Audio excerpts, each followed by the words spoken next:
Hey there, YouTube. This is Mr. Zero of Mr. Zero's Terror Ride.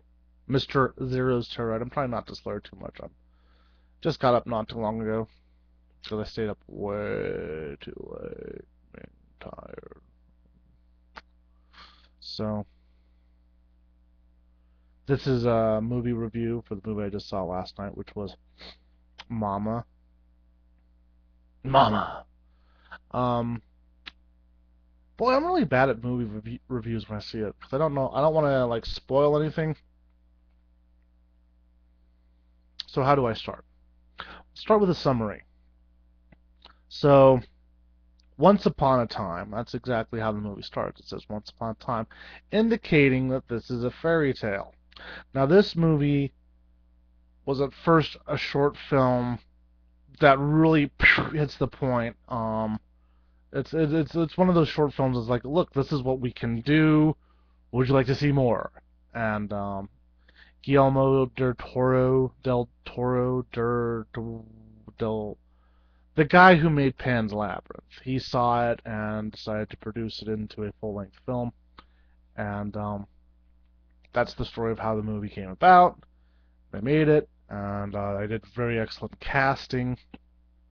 But once upon a time, there's a man who lost his he went nuts, killed some of his co-workers, killed his estranged ex-wife, and kidnaps his daughters.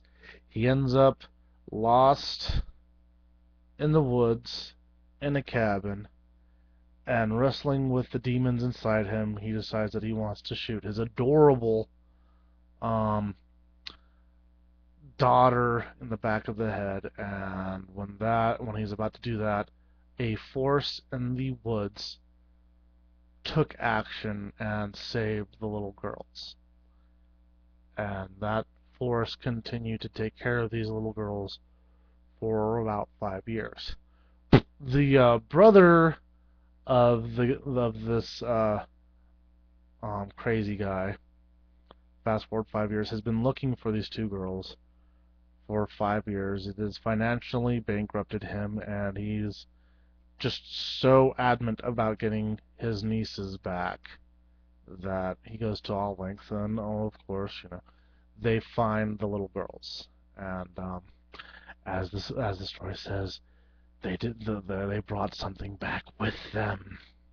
Um, One of the aspects of this film that kind of feels very fairy tale-ish to me is it kind of follows. You're kind of put in the point of view of the uncle's um girlfriend Annabelle, who is this nihilistic punk rocker chick who is not ready to take on the responsibility of even being a surrogate stepmother to these little girls. She's not even comfortable with that.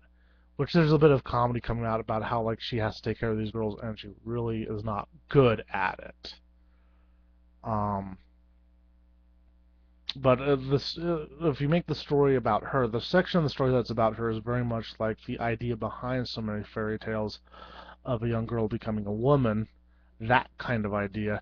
This is about a nihilistic punk rocker chick who, when you're introduced to her, is taking a pregnancy test and is relieved to find out that it's negative, to the point where she is not only willing to protect these girls, but is willing to be the surrogate mother for these girls.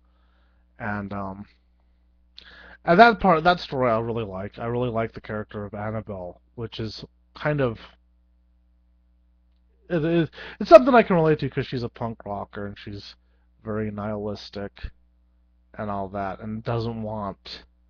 She talks to her bandmates about how she's gonna have to quit the band, and instead of bringing in children to the world and messing them up, this family is already messed up and has so much baggage. Very likable character, in my mind. I can't speak for anyone else. I think my wife liked her. Um, the little girl playing Victoria, which is the older of the two little girls when you see on the film, she's the one wearing glasses. Um, Very likable.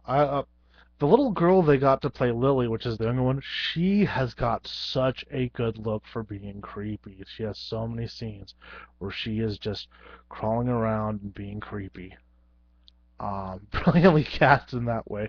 There's a scene where they're showing Victoria. It's like in night vision, and they're like it's part of what they're showing to the court to decide the fate of these little girls. And there's this shot of Victoria sleeping in her bed, and it pans over, and there's Lily kind of staring at the camera.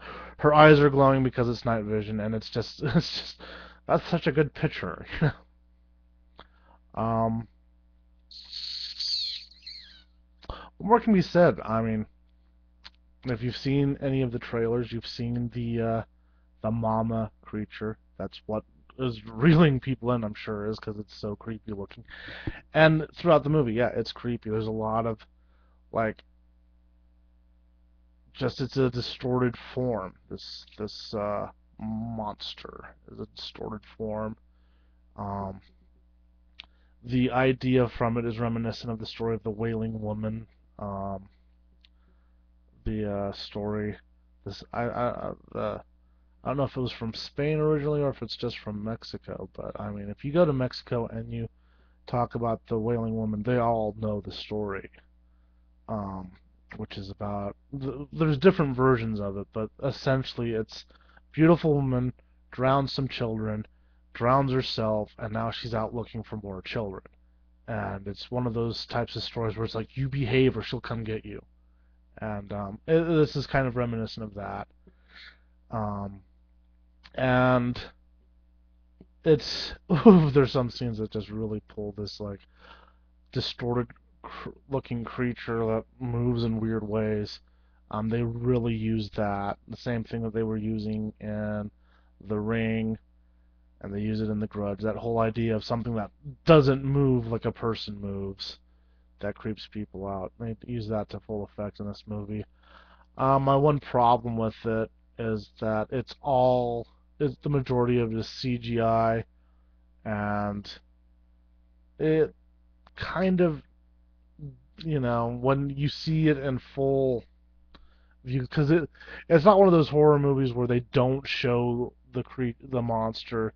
They do at points show the whole thing, and it kind of takes the edge off of it, and that kind of disappoints me. Sometimes it's like, can you find? And they might have used stand-in models at some points. They show hands, and those are real hands. I don't know if those are puppeted, but it's like these weird moving hands touching things, and but I don't know if they ever use a stand-in. But for the most part, it looks pretty much computer generated, and kind of kills it a little bit for me, but still very creepy. There's a really excellent jump scene, which is from the short film. The short film is this big, huge, wonderful jump scene, and I think I'll provide a link to that down there or over there or up there, wherever it's gonna appear, and go watch that. And I recommend this film. I've heard that a lot of people don't like the ending, and I didn't love the ending, but I think horror movies are one of those types of things. How do you make an ending to it? You know, there's so many horror movies where it turns out everything was just a dream, and that's always like such a cop out because, you know, how are you going to end it? And so that's the one problem that a lot of people have is the ending, but the rest of it they think is really good, and then it gets really cheesy at the end. And I don't mind the cheese because, as I've stated, this is kind of like a fairy tale, so the cheesiness is kind of warranted for it. And I'm just sitting here rambling. Shall I ramble for another 2 minutes? Blah blah blue, dee boo boo. Nah, I won't. Um, yeah, if you want to go see it, I recommend it. If you don't want to go see it, that's fine. It's pretty creepy. It's not gory. So if that's what you like in horror films, it doesn't have that. It just has a really good atmospheric creep factor that I like in my horror movies. I like creepy atmosphere more than blood and guts. Blood and guts don't scare me. At the worst, it will make me want to throw up. but creepy atmosphere can still get to me. I'm one of those people. I like atmospheric movies. Alright, so that's my review. It's probably terrible. Comment below about how terrible my review is and how dumb I am. In the meantime, end communication.